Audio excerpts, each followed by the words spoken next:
Can Weibo really beat T1 in the finals? What is up, my friends? Flinty back today to talk about what I believe are the 3 keys to victory for Weibo Gaming to take down T1 in the World's 2023 finals. So without further ado, let's get right into it. Key to victory number 1 for Weibo will be in drafting, I believe. I think that Weibo will need to come up with a really good plan for what they're going to do in terms of picks and bans. Now, I know that sounds kind of silly to say, but I think they're going to have to pick their poison because everyone on T1 plays so many champions so well that I think Weibo is going to have to very carefully select who they are going to target ban. I've heard a lot of talk from analysts about if Weibo want to win, they need to target ban Faker. They need to take away his Orianna. They need to take away his Azir, take away those comfort picks that he has been really good on.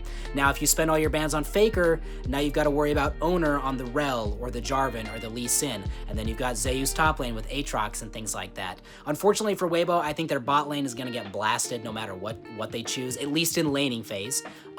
So I think that Weibo will have to be very careful and very smart with their bans against T1.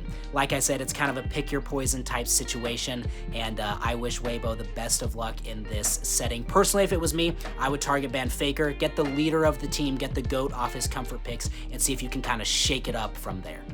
Key to victory number 2, I believe, is all about Xiao Hu.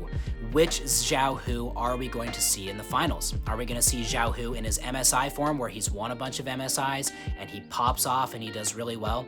Or are we going to see the Xiao Hu we've seen the rest of Worlds where he's been pretty average? Now, to my low elo eyes, Xiao Hu looks like he's been doing fine. When I check the stats, he's really only behind Faker in 2 categories, which is the gold differential at 15 minutes. He's always negative. And then he is way lower in terms of first blood kill participation. He's at 6%, whereas Faker's about 33%. Obviously not a huge statistic, but I think in Korea, if T1 gets first blood, that could be a huge momentum swing just because the crowd will be behind him. So, you know, it depends on which Xiao Hu shows up on the day. A lot of casters, Cadril specifically, a former pro player and analyst who is a Weibo and the Shy fanboy. Honestly, he's their biggest stan. He has even said that Xiao Hu this tournament has been griefing his team. And then the LCK caster Chronicler has mentioned that Xiao Hu has either been a passenger or a detriment to his team throughout the tournament. So, key to victory number 2 is Xiao Hu.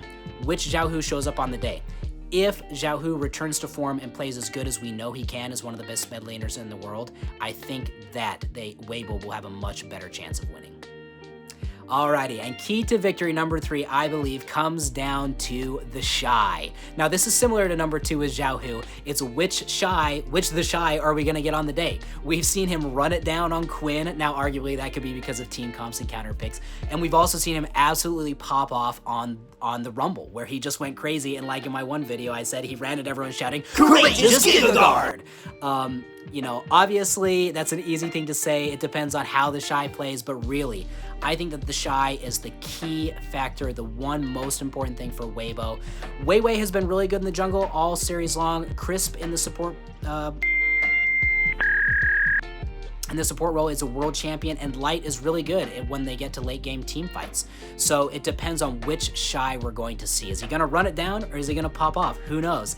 And hopefully it's the pop off, because if it is, we're going to have a crazy series on our hands. I also think that the Shy needs to play carry champions. We've seen him do very well on Cassante. We saw him have a mediocre performance on Ornn, and then he's had great performances on champions like Rumble, Gnar, Aatrox, anything that can carry. So I would also like to see that from the Shy, I think, in order to beat T1.